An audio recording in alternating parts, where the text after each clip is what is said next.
Today we're gonna make donuts. Donuts are favorite of almost everybody. Although sometimes you feel that when you want a donut you have to go and buy it, it's a very easy thing to make, which you're gonna see today. There are different toppings that you can make. You can make it in different festives, with different colors, different toppings.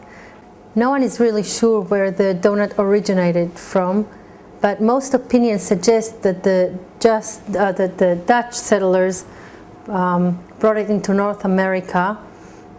When they came, they brought a lot of pastry with them, and including cookies, cream pies, and cobbler, and probably the donut too. If you want to make an elephant ear, it's an option too. You just don't need to play too much with the dough. You don't fill it up with anything. You just put it and cook it and fry it, and then you spread powdered sugar on top.